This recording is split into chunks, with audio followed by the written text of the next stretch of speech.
너희는 원수를 사랑하여라. 예수님께서는 이 땅에 사시는 동안 원수를 사랑하시는 모습을 보여주셨습니다. 복음의 기쁜 소식은 하느님께는 원수가 없다는 것입니다. 하느님 모든 사람을 똑같이 극진히 사랑하십니다. 그분의 사랑은 착하고 너그러운 사람에게만이 아니라 고약한 사람들에게도 향합니다. 베드로전서 2장 18절입니다. 아버지께서는 악한 사람에게나 선한 사람에게나 똑같이 햇빛을 비추시고 옳은 사람에게나 옳지 못한 사람에게나 똑같이 비를 내려주시는 분이시다. 마태복음 5장 45절입니다. 우리는 하느님이 주시는 그분의 사랑으로 다른 사람을 사랑하도록 부름받았습니다. 우리는 하느님의 사랑으로 원수까지도 사랑하라는 부르심을 받았습니다. 원수를 사랑하여라. 원수는 결국 우리를 파멸로 몰아간다는 사실을 잊어서는 안 됩니다. 원수를 미워하면 우리 자신이 대가를 치르게 됩니다. 우리가 원수에게 우리 자신을 지배할 힘을 부여하기 때문입니다. 내가 사람들을 증오하는 마음을 가질 때 그 증오가 도리어 나를 지배하는 것을 경험합니다. 그들에 대한 증오심이 잠시도 나를 떠나지 않습니다. 그들에 대한 생각은 나를 장악하고 내 사랑을 좌우합니다. 그들을 생각할 때 자다가도 벌떡 일어나고 화가 나고 신경질이 나고 그리고 내가 평화를 빼앗겨 버리게 됩니다. 밥을 먹어도 잘 소화도 안 됩니다.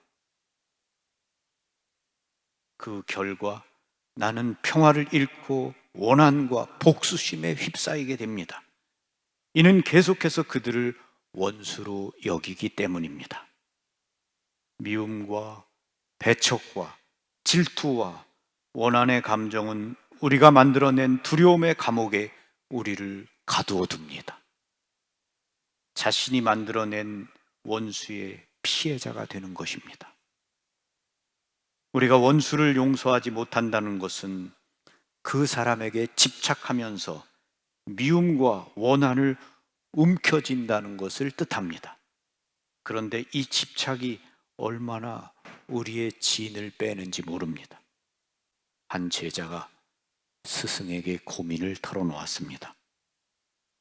스승님, 인생의 고뇌에서 영원히 벗어나는 방법은 없습니까?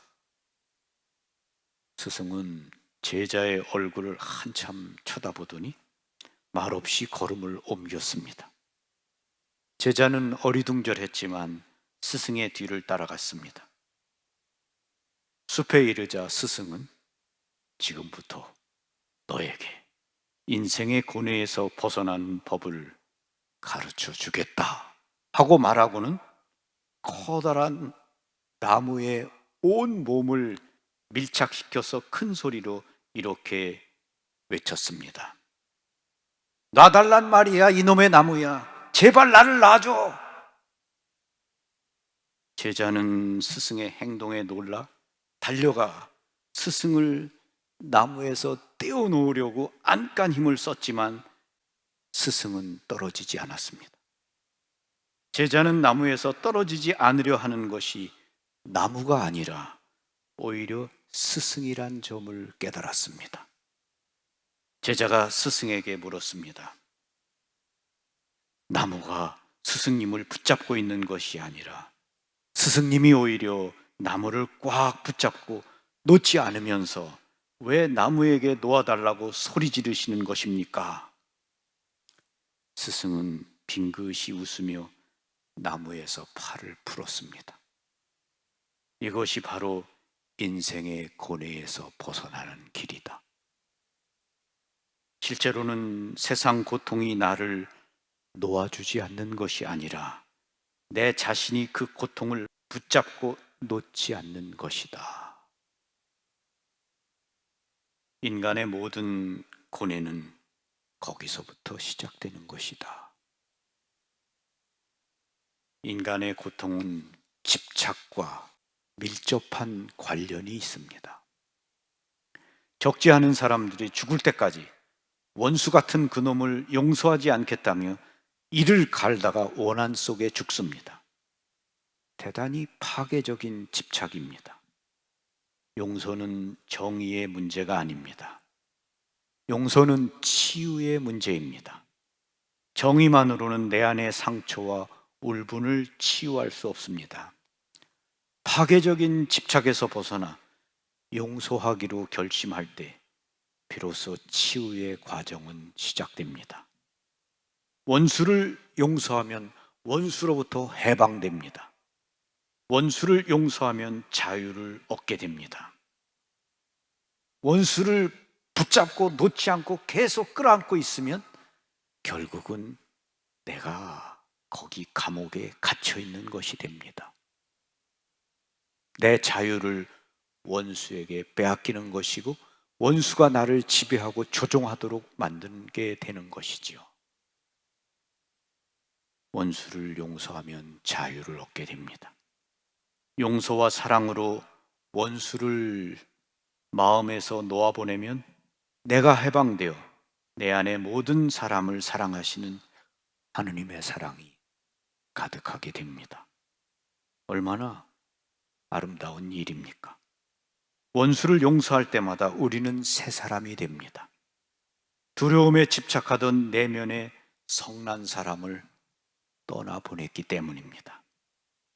신앙생활의 핵심은 자유인이 되는 것입니다. 그러면 원수에게 내주던 지배권으로부터 해방되어 자유로이 모든 사람을 하느님의 사랑으로 사랑할 수 있게 됩니다. 용서를 통한 사랑보다 더 위대하고 풍요로운 것은 아무것도 없습니다. 용서와 사랑은 사람에게 모든 존엄성을 주지만 이와는 반대로 증오와 복수는 존엄성을 약화시키며 하느님과 닮은 모습으로 창조된 피조물의 아름다움을 훼손시킵니다.